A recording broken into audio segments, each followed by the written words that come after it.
Bom, eu quero fazer só uma reflexão com vocês. E ela está em Marcos, capítulo 10, verso 17. Eu quero refletir com vocês aqui. Vamos dar uma olhada nessa primeira tradução. Isso.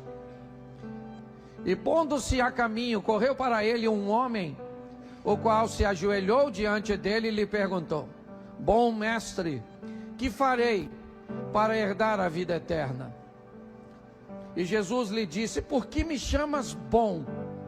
Ninguém há bom, senão um, que é Deus.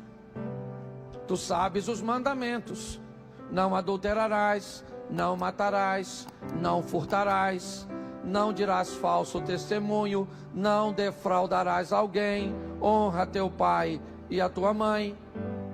Ele, porém, respondendo, lhe disse: Mestre, tudo isso guardei desde a minha mocidade. E Jesus, olhando para ele, o amou e lhe disse: Falta-te uma coisa.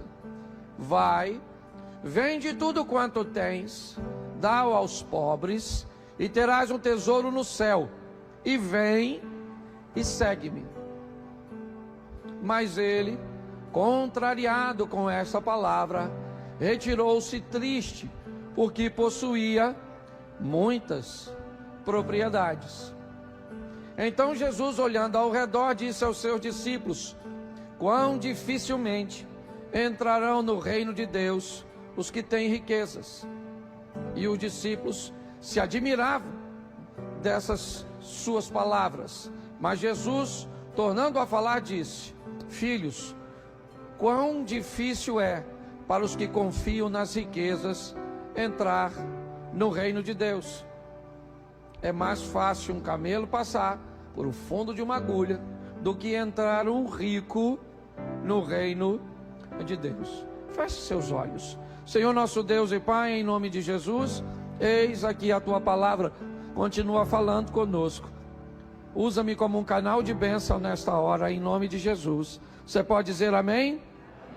Bom, essa história é uma história narrada em 3 evangelhos. Mateus, Marcos e Lucas narram a mesma história. Me parece que Mateus diz apenas que é um indivíduo. Lucas diz que esse indivíduo é jovem.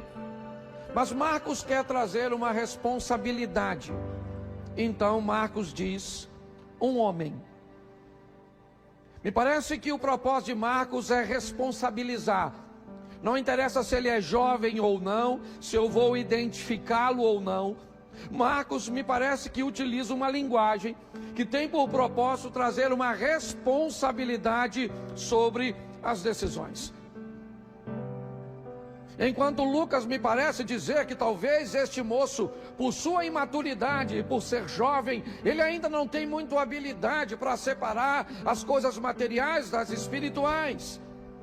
Inclusive o Lucas, assim que termina o capítulo 18, dizendo da dificuldade de um rico entrar no reino dos céus, Lucas abre o capítulo 19, levando a mensagem de que Jesus entra na casa de um velho rico, chamado Zaqueu, e diz no final: hoje veio salvação a esta casa. Lembre que ele está discipulando seus discípulos.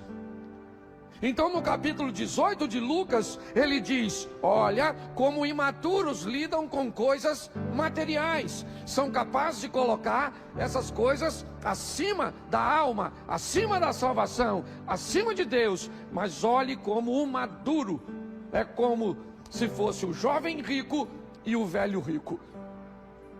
Então em momento nenhum Deus está proibindo as riquezas. Ele está apenas mostrando que o dinheiro é um excelente servo, porém é um péssimo senhor. Mas Marcos não tem essa tônica. Marcos traz uma responsabilidade e ele vai citar algumas coisas muito importantes. Pondo-se de caminho, correu um homem, seja quem ele fosse. Ele é um homem, e isso o torna responsável por suas decisões. A primeira coisa que eu quero chamar a atenção hoje da igreja é que quanto mais rápido você se tornar responsável por suas decisões, quanto mais rápido você entender que todo ser humano emocionalmente saudável está procurando ser feliz. Aliás, o único ser vivo que busca felicidade é o ser humano. Todos os outros seres vivos se dão por satisfeitos ao terminar o dia e continuarem vivos, terem conseguido sobreviver a um ambiente predatório. O único ser vivo que terminar o dia vivo para ele não é suficiente é o ser humano, porque o ser humano é aquele que busca a felicidade. A felicidade é um salário, na verdade. Era aquilo que você recebe por suas decisões assertivas de médio e longo prazo. Felizes são aqueles que aprenderam a tomar decisões de médio a longo prazo em áreas que eles sabem que são extremamente importantes de sua vida. Por quê? Porque eles sabem que vão receber o resultado de suas escolhas um pouco mais à frente. Então Marcos começa dizendo um homem, trazendo responsabilidade, uma mulher, ok? Alguém adulto, apto para lidar com as consequências daquilo que fez, daquilo que faz, de suas escolhas. É um homem para não botar a culpa em Satanás, é um homem para não botar a culpa no governo, é um homem para não botar a culpa nos outros. São pessoas altamente habilitadas a lidarem com suas escolhas. É assim que Marcos começa. Ele continua dizendo que este homem tem duas coisas. E correu para ele tem pressa. Ele está correndo para Jesus. O que ele quer? Eu já sei que ele é rico. Eu já sei que ele é alguém que não tem necessidades financeiras. Ele é alguém que está extremamente organizado com suas coisas, que tem muitas posses. Mas o que ele está, ou que pressa é essa que ele tem? O que ele está querendo? Que para ele precisa empregar uma velocidade para alcançar Jesus. Quando ele se aproxima correndo com suas emergências, me parece que a Bíblia está dizendo: não interessa o que você tem de material, se lhe faltar alguma coisa para sua alma, a emergência é a mesma. Ele tem pressa, não porque precisa de coisas materiais, mas tem alguma coisa que ele necessita. E o que o faz correr atrás de Jesus e se ajoelhar. Ele se prostra diante de Jesus com muita pressa. Por quê? Porque ele tem uma insegurança.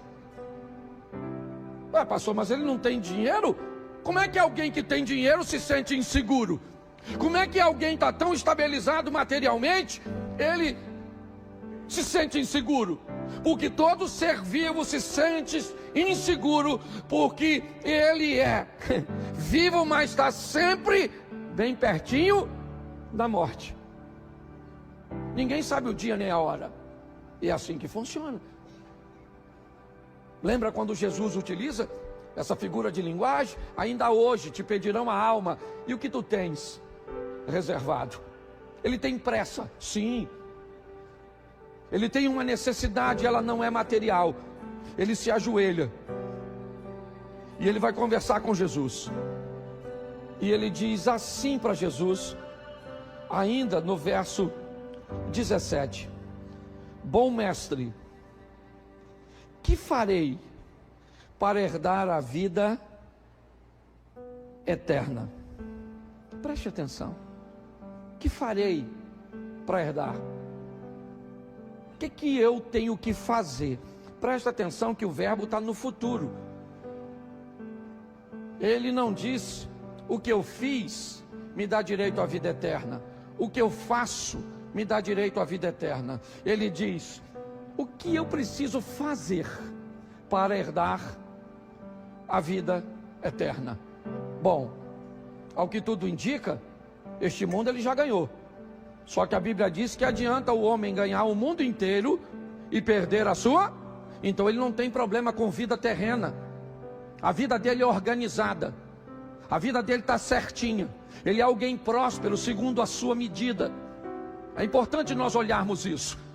Ah, pastor, então ele está em pecado, por isso que ele está... Não, por favor. Não condicione sua riqueza ao pecado.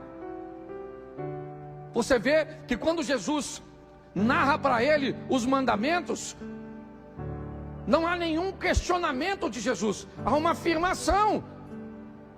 E os mandamentos dizem que este homem é alguém honesto, que cresceu, que enriqueceu e que prosperou de forma lícita. Que ele foi alguém capaz de ganhar o mundo. O grande problema deste homem é que ele é tão responsável que ele sabe separar o que é ganhar o mundo e o que é herdar o reino de Deus. E é essa a dúvida dele. Seu dinheiro não lhe garante que ele vai herdar o reino dos céus. Esse é um assunto que para ele ainda está pendente. Suas contas estão pagas, suas coisas estão todas organizadas. Ele é alguém sério, honesto, mas tem um problema: ele não tem certeza de sua salvação. Então ele diz: bom mestre, que farei para herdar a vida? E aí Jesus pergunta: por que me chamas bom, cara? Por que é que você está me chamando de bom? Por que o elogio? Por que esse adjetivo sobre mim?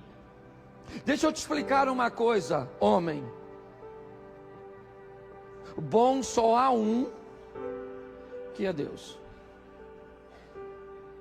Escute o que esse camarada está ouvindo de Jesus. Me parece que quando ele chama Jesus de bom, na verdade ele está falando mais de si mesmo do que de Jesus. Ele está querendo dizer: com o estilo de vida que eu levo, honrando pai e mãe, não defraudando ninguém, não adulterando, não matando, não roubando. Você vê que Jesus cita 6 mandamentos para ele.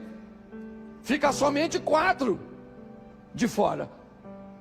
E todos os 4, inevitavelmente, pelo menos 3 deles têm relações com questões materiais. Dividir o dinheiro com o próximo, amar o próximo como a ti mesmo, honrar a Deus, o que nós acabamos de fazer com dízimos e ofertas.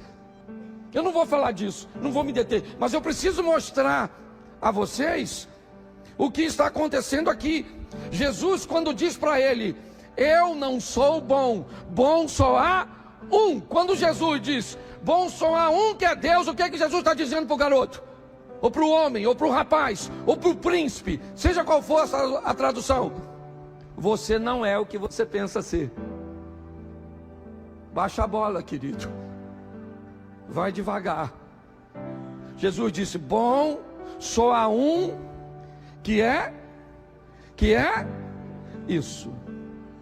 O que eu preciso fazer para herdar a vida eterna? O que eu tenho que fazer, Jesus? Me diga. O que eu tenho que fazer para ganhar dinheiro, para administrar bem minha vida, para viver uma vida organizada? Eu já sei. Eu não estou com problema nessa área. Meu problema é porque eu preciso saber o que eu tenho que fazer para herdar a vida eterna. Jesus então diz para ele algo aparentemente simples. E o texto diz assim: você conhece os mandamentos. Note que ele não pergunta. Ele poderia perguntar: você conhece os mandamentos? E o rapaz diria: lógico que eu conheço. Jesus não pergunta, Jesus afirma. Na afirmação de Jesus, ele está dizendo para o rapaz: eu sei quem você é. Eu conheço você. Eu conheço você como eu conheço Natanael. Eu conheço você como eu conheço Zaqueu. Eu conheço você como eu conheço a mulher samaritana. Eu sei o seu nome, sei onde você mora, sei tudo o que você viveu até o presente momento, porque eu, na figura de Deus, te teci no ventre da sua mãe. Então você pode enganar qualquer um, a mim não.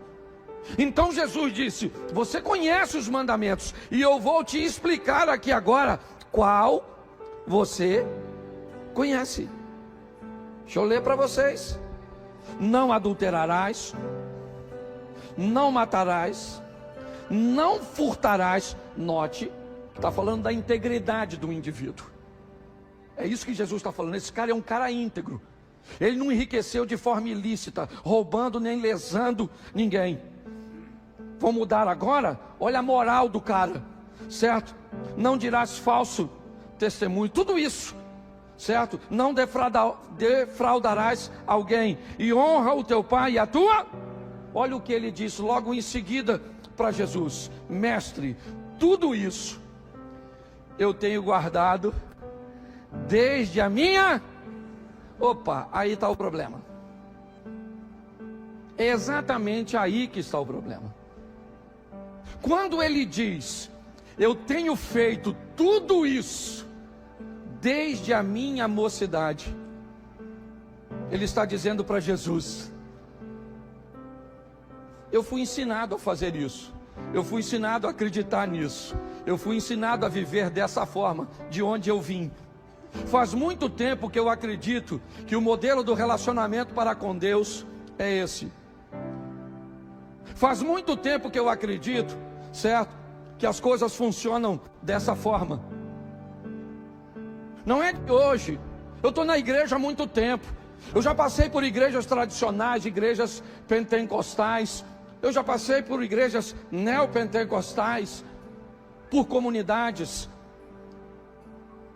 O que esse camarada está dizendo? Eu tenho uma história com Deus. Eu vi a falha de quem? A minha. Porque na presença de Deus você não vê o problema do vizinho, você não vê o problema do cônjuge, você não vê o defeito do filho, do pastor, do membro da igreja. Enquanto nós enxergarmos o defeito do outro, a queda do outro, nós podemos estar na presença de qualquer um, menos na de Deus. Porque na presença de Deus você não tem tempo de olhar a vida do outro, você só consegue olhar para você mesmo. Essa é a grande verdade. Jesus está dando uma grande lição. Por quê? Porque ele está conseguindo agora olhar para si mesmo. E qual é o problema? É que ele aprendeu desde pequeno. E agora ele encontra com Jesus trazendo algo que vai de encontro ao que ele aprendeu desde pequeno. Então ele está com muita dificuldade. Para esse camarada aceitar o que Jesus está dizendo, ele vai ter que quebrar um paradigma. Ele vai ter que romper com valores, com princípios que ele recebeu, com matrizes que, por mais bem intencionadas que elas foram, elas ensinaram as pessoas de forma errada. Esse dia a gente estava brincando aqui com a questão do jejum. Desde que eu era novo, que me falaram que quando nós estamos fazendo jejum, nós não podemos falar com ninguém. Eu acreditei nisso. Eu não sei se você acreditou, eu vou falar de mim. Mas eu acreditei, já brinquei aqui, eu acreditei que rato virava morcego, eu acreditei que manga com leite matava, eu acreditei que espelho, quando trovejava, se não cobrisse, que o saci piava na moita, que tinha uma mula que não tinha cabeça, mas que pegava nós, o velho do saco e outras coisas mais. E eu não tenho vergonha de dizer isso não, certo? Agora, quando eu vejo Jesus ir para o deserto, jejuar 40 dias, e foi sozinho, e o pessoal escreve que ele jejuou, eu descubro que Jesus contou. Aí você pode dizer, mas pastor, contou depois que jejuou. Mas deixa eu falar uma coisa para você. Tem muitas coisas que nós aprendemos que a gente precisa rever nossos valores. Quando esse rapaz tem que se encontrar com tudo aquilo que ele aprendeu desde a mocidade, fica tão difícil para ele, quando ele diz, tudo isso tem guardado desde a minha mocidade. O verso 21, coloca para mim por favor. E olhando para ele,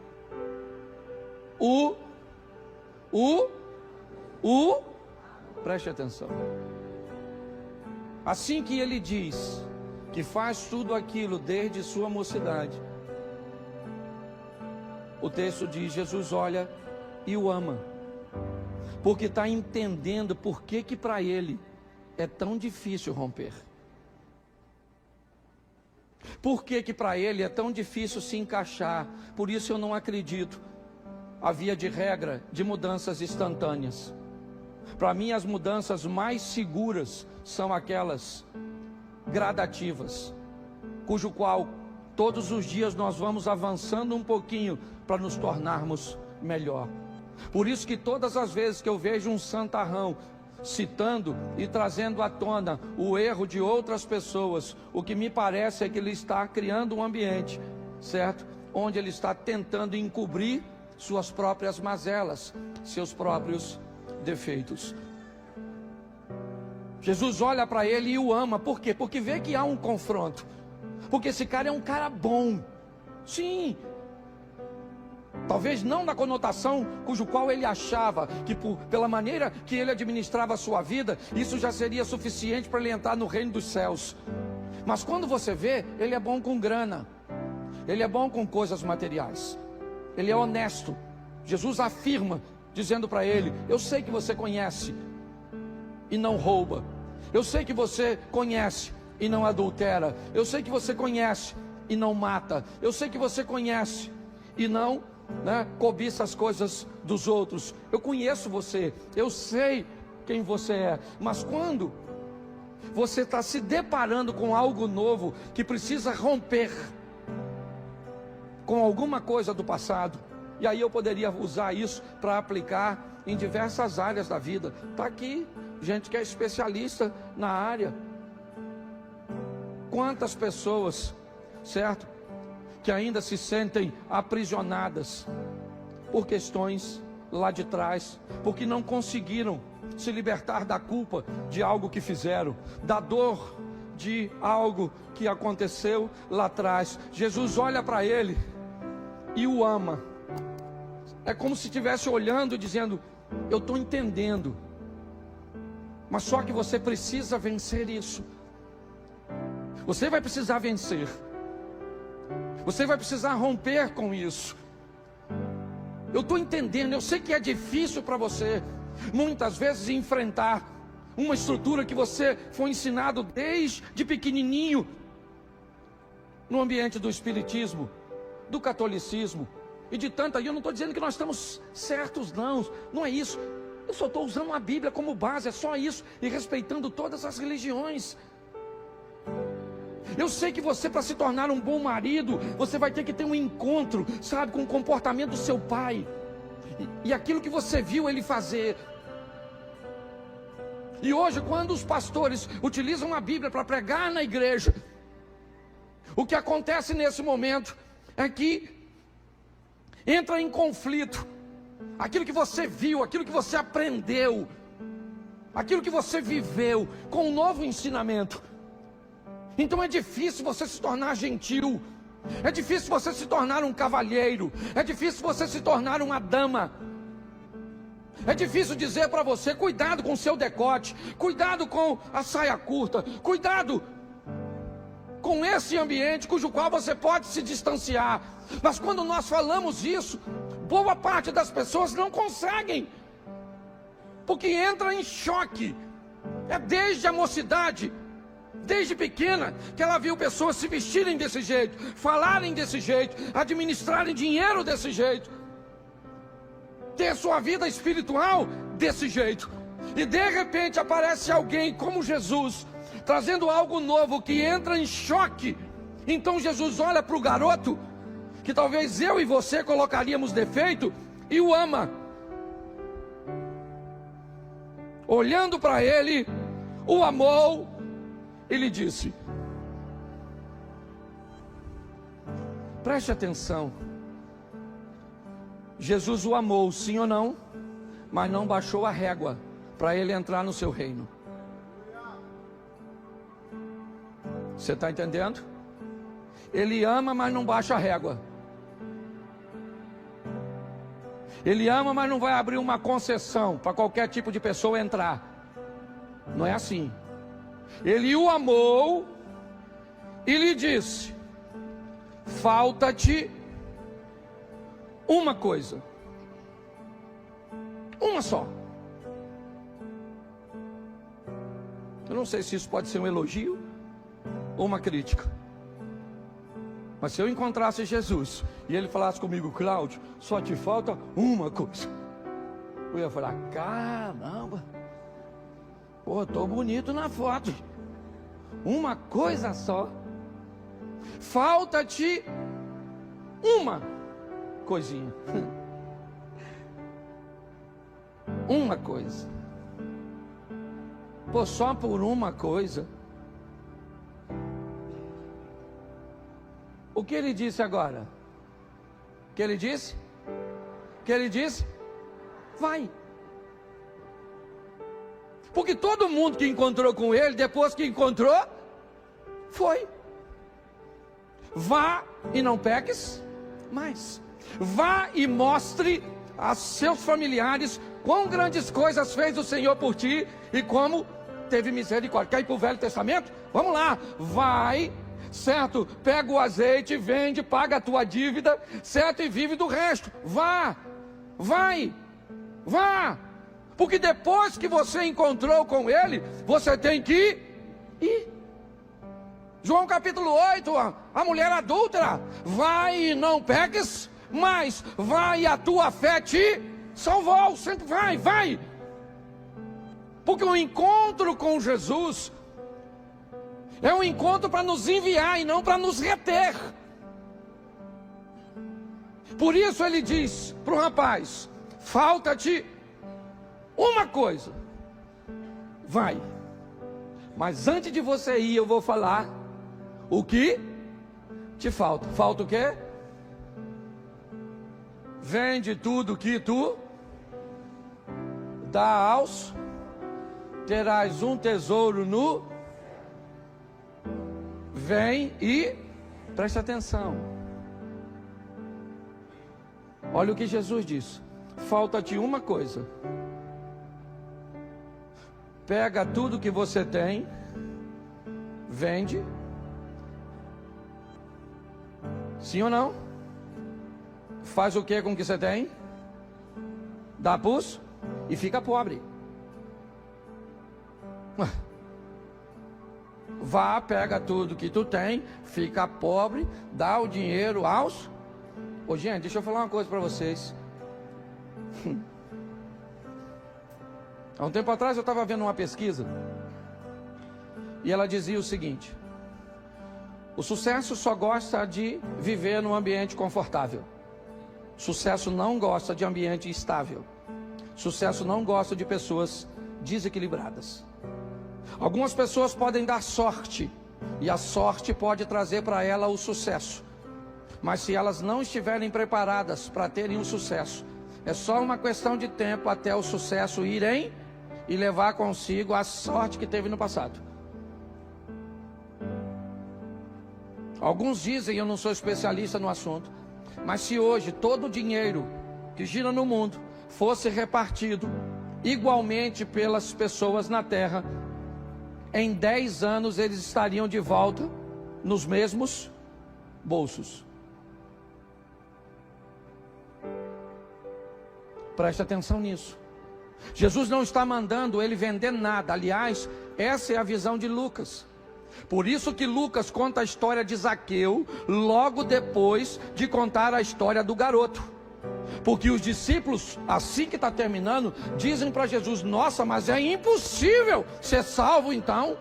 E Jesus disse: mas é exatamente isso. Porque o que é impossível aos homens é possível para Deus. Jesus está mostrando para aquele rapaz, nesse momento, algo muito precioso. Quando Jesus diz: reveja seus valores materiais, só te falta uma coisa, só uma.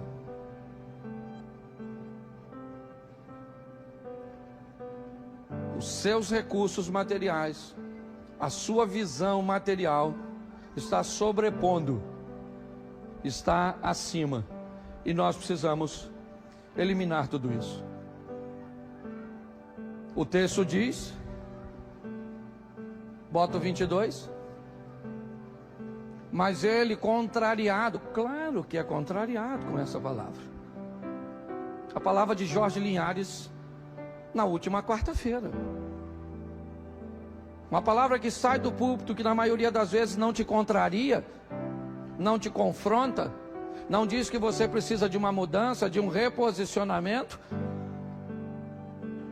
que não faz você ficar chateado, como disse ele, com o pregador, ou com aquilo que foi dito.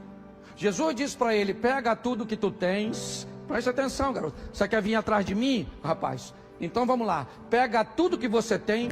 É isso aí. Pega tudo que você tem, vende, dá para os pobres. Aí você vai ter um tesouro no céu. E depois você vem em mim. Porque eu não estou querendo seu dinheiro, eu estou querendo você. Se o que você acha que eu estou querendo é seu dinheiro, se o que você acha que você vai entrar na igreja porque você é rico, tem um carro importado, tem uma empresa, porque você tem um nome, aqui nós vamos te tratar melhor, você não sabe nada sobre reino. Daquela porta para dentro, todos nós somos iguais. E quando chegamos perto um dos outros, descobrimos duas coisas fantásticas. Primeiro, que eu tenho defeito que você não tem. E segundo, que eu tenho virtudes que você não tem. Esse rapaz está recebendo uma grande lição juntamente com os discípulos. Vai, vende tudo que tu tens, dá aos pobres, terás um tesouro no céu. E vem, cara, vem sem dinheiro. Ele podia fazer isso, sim ou não? Sim ou não? Sim, não era nem para ficar triste. Ele era um cara altamente habilitado para lidar com dinheiro. Sim ou não? Você acha que ele ganharia o dinheiro todo de novo ou muito mais? Sim ou não? Porque ele era alguém que vivia dentro dos princípios. Ele não ficaria pobre. Não. Só que ele sabe muito sobre obedecer, mas pouco sobre o propósito da obediência. É assim. Ele vira as costas e vai embora. E Jesus diz para ele: ô rapaz, ei, chega aí. Mas não, cara. Peraí. Não vende tudo não. Ó, vende só 50%. Fica com os outros 50%. Mas me segue. Entendeu? Sai da igreja não. Vem comigo. Jesus falou isso? Sim ou não? Porque senão ele baixava a régua. Ele disse: olha, o protocolo é esse, o estilo de vida é esse, e se tu quiser, eu estou aqui. Se tu não quiser, querido, beleza. O garoto quis, sim ou não? Ou o homem quis, sim ou não? Foi para o inferno? Sim ou não? Foi ou não foi? Não, foi não. Ele não foi porque não morreu. Quem garante que esse garoto não foi e pensou? Aí logo em seguida descobriu que Jesus foi na casa do Zaqueu. Falou: olha lá, rapaz, o rico entrando e eu lascado de fora. E nossa, para mim ele mandou dar tudo. O Zaqueu foi só 50% que deu. Jesus nem mandou, ele deu porque quis. Preste atenção nisso. Eu tenho falado muito sobre o modelo de relacionamento para com Deus. Eu não sei o que Deus quer de você. Eu só tenho certeza de que o que Ele quer de você não é a mesma coisa que Ele quer de mim. Isso eu tenho certeza. O que Ele tem para mim não é a mesma coisa que Ele tem para você. O que Ele pode fazer na minha vida, Ele pode fazer na sua, mas não vai fazer. E o que Ele vai fazer na sua, Ele não faz na minha, porque não é o propósito dEle para mim me dar o que Ele tem para você. Nós precisamos entender isso. Esse rapaz, essa história, ela termina aparentemente estranha. É verdade. Mas a do Nicodemos também terminou. Ele foi de noite ter com Jesus. Jesus lhe disse: põe para mim João 3. É 3? Eu acho que é. João capítulo 3. Isso, havia entre os fariseus um homem chamado Nicodemos, príncipe dos judeus. Este foi ter de noite com Jesus e disse-lhe: Rabi, bem sabemos que és mestre vindo de Deus, porque ninguém pode fazer esses sinais que tu fazes se Deus não for com ele, certo? E Jesus respondendo disse: na verdade te digo, que aquele que não nascer de novo não poderá ver o reino de Deus. Põe aí. E disse-lhe Nicodemos: como pode ser um homem sendo, nascer de novo sendo velho? Porventura poderia tornar o ventre de sua mãe para nascer? O que Jesus disse? Certo? Aquele que não nascer da água e do Espírito não pode entrar no reino de... Isso. Vamos lá. O que é nascido da carne é, o que é nascido do Espírito é. Vamos embora.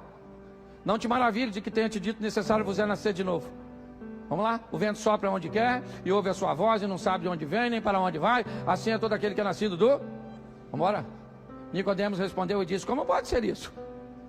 Jesus respondeu e disse: tu és mestre de Israel e não sabe isso? Se na verdade te digo, certo? O que nós dizemos e sabemos e testificamos, o que vimos e não aceita o nosso testemunho. Se vos falei das coisas terrestres, não crês como mais? Se eu falar das coisas celestiais. Ora, ninguém que subiu ao céu, depois você lê, que eu não sou obrigado também a ler tudo. Eu só queria que você entendesse uma coisa. Depois dessa conversa, o tal do Nicodemo vai para casa. Aconteceu alguma coisa, sim ou não? Capítulo 3. Bota aí, capítulo 7, versículo 51. Dá uma olhada nesse camarada aí. 7,51 de Nicodemo. De João. De Nicodemo. Volta aos 50. Isso. Nicodemos. O que era? Um deles. O que de noite fora ter com?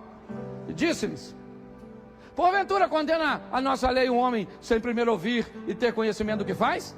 Olha o que aqui disseram. Responderam eles e disseram: és tu também na Galileia, rapaz? Examina e verás que da Galileia nenhum profeta surgiu. E cada um foi para sua casa. Guarda esse texto. Estava falando mal de Jesus, sentando por rede. Aí Nicodemo falou: parada é essa, maluco? Poxa, nós não temos direito de falar mal de um camarada sem saber direito. Aí os caras falaram assim: ô Nico, escute só. Da Galileia não veio profeta nenhum não, rapaz. Vai ler a Bíblia, miserável. Entendeu? Você também está acreditando nesse negócio? O que o Nicodemo fez? Foi para casa, falou nada. Sim ou não? Capítulo 19, versículo 38, 39, 40. Dá uma olhada no Nico agora. Depois disso, José de Arimateia, que era discípulo de Jesus, mas eu gosto dessa expressão, discípulo oculto. Conhece alguns? Assim, ó. Aquela turma que é discípulo, mano. Disse: não, você é crente? Como é que você descobriu? Meu Deus, não fala pra ninguém não. Um discípulo oculto. Sei lá. Mas ele era oculto por quê? Por medo do... Isso, o Zé de Arimateia. Discípulo oculto. Discípulo. Isso. Olha só. Rogou a Pilatos que lhe permitisse tirar o corpo de Jesus. Pilatos não permitiu. Então tirou o corpo de... Versículo. Foi também Nicodemos, aquele que anteriormente se dirigia de noite. Presta atenção. Reunião de medrosos. Nico com Zé. Lembra o profeta Isaías? Sou um homem de lábios impuros, porque habito no meio de um povo de puros. Sou um discípulo oculto, porque ando com um discípulo oculto.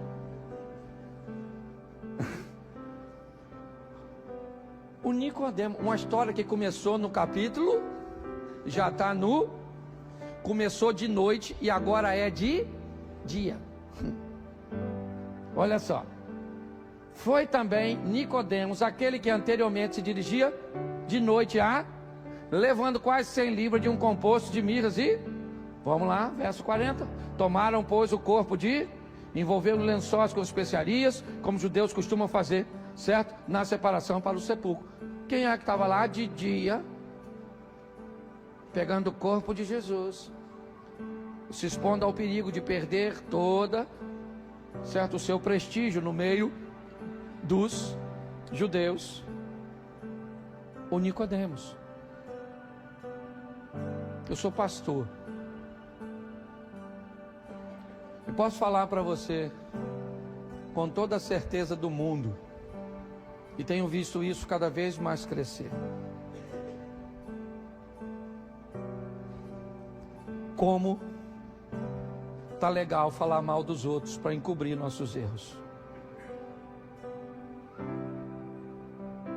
Como é fácil apontar o erro de alguém. Como é fácil olhar para aquele que está fazendo e dizer: nossa, ele é desqualificado. Como pastor, eu aprendi uma coisa: quer conhecer a pessoa? Tire ela da cadeira e bota aqui em cima. Você tem quantos anos de ministério, irmão? 42. Então você sabe o que eu estou falando. Você bota alguém para dar uma palavra de oferta, no dia seguinte, ou às vezes no mesmo dia, eu estou recebendo um WhatsApp: sabia que ele te divorciou? Sabia que ele está devendo a Light? Sabia, mas eu não sabia, que se eu soubesse. E pior, às vezes o cheiro de quem fala é pior. Eu gosto, sabe, dessa colocação, de que todas as vezes que a palavra chega, ela faz o que aconteceu com este rapaz. Ela nos leva, né, a ter um encontro com aquilo que faz com que estabeleçamos o comportamento com o propósito de nos transformar, de nos mudar. Nós tínhamos uma frase no começo que a igreja começou, no início da igreja, que eu mantinha ela colocada. E esses dias alguém me cobrou a falta dela. E ela dizia assim: aqui não toleramos o nosso pecado, porque toleraríamos ao seu. E de um tempo para cá, eu tirei essa frase aqui. Sabe por quê, Eliezer? Senão tinha que sair da igreja.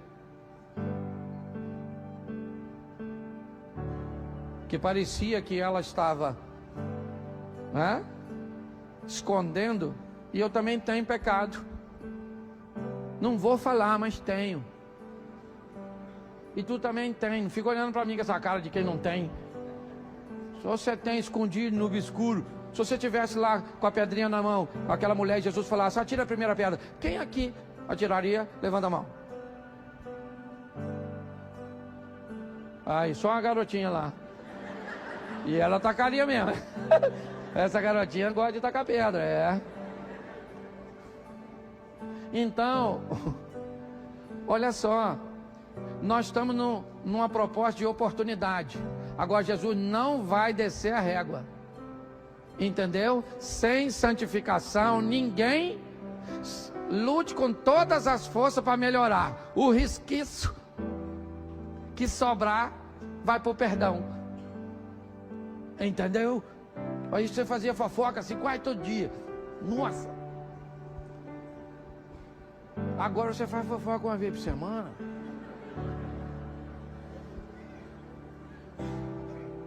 É ou não é?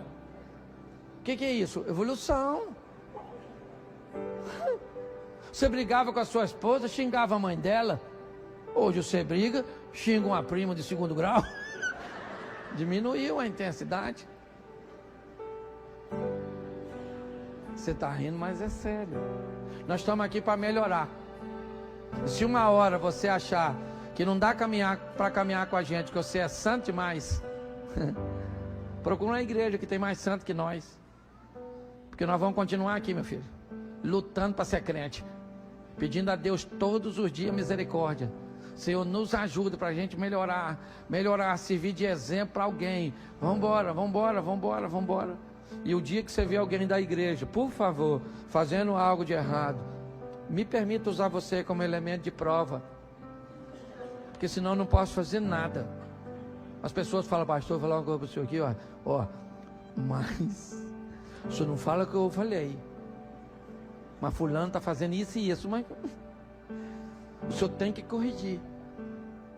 Mas então vão lá para a cariação. Vão levar o criminoso. Não quero me comprometer. E aí eu me lasco. Tem gente na rua aí que eu tive que afastar porque fez besteira, mas não pude falar a besteira que fez. A família dele toda passa e vira as costas para mim. Sabia disso? Vira as costas para mim. E eu não posso falar: dona, chega aqui, chama seus filhos tudo, que eu vou falar quem é seu marido. Pronto, desgracei um casamento. Então lasca em mim. Mas eu estou feliz. Apanhando igual isso, boi ladrão. Mas estou feliz. Lutando para ser crente igual você. Pastor, o senhor é louco, o senhor fala dos seus defeitos? Claro, eu vou falar dos seus. Então vamos sair, sabe para quê? Para viver uma vida de crente. Dobrar o joelho e falar: Senhor, como eu vejo o defeito dos outros.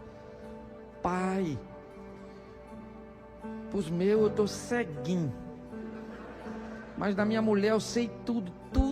Meu pai do meu filho, o bicho é preguiçoso, é porco. É isso, a minha filha é burra. É isso, aquilo, minha sogra, mas aquilo é o cão. E eu? Eu não sei, eu sou uma pessoa assim, honrada, decente. Será que é só eu que... Então vamos lutar para ser crente.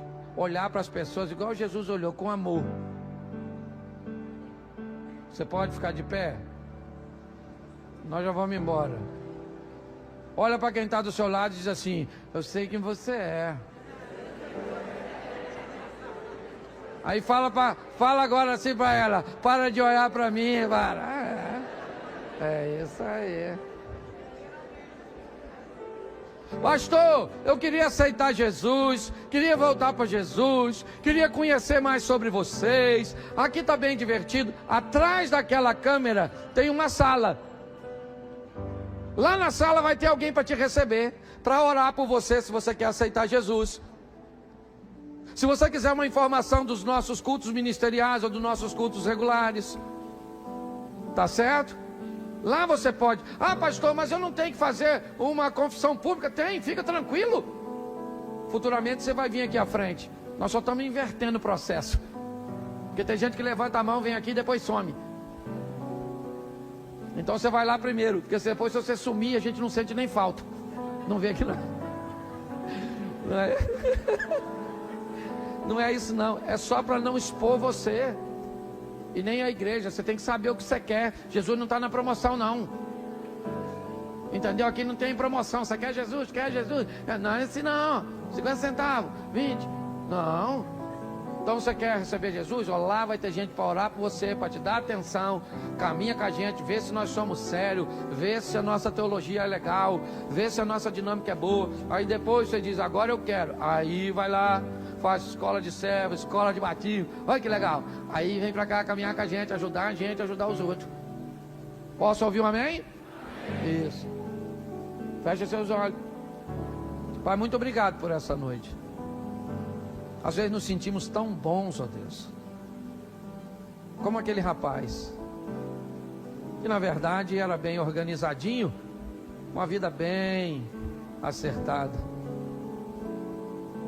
mas que ainda lhe faltava uma coisa: colocar o Senhor acima dos bens materiais. Em nome de Jesus, ó Deus, que a tua graça, o favor cujo qual nós não merecemos, nos acompanhe todos os dias. Que a conscientização do teu Espírito Santo, que é aquele que convence do pecado, da justiça e do juízo, nos ajude a melhorarmos todos os dias.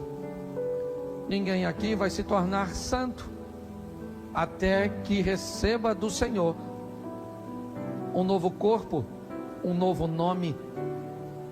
Mas enquanto isso, nós vamos entrar no processo de santificação, sem a qual ninguém encontrará contigo.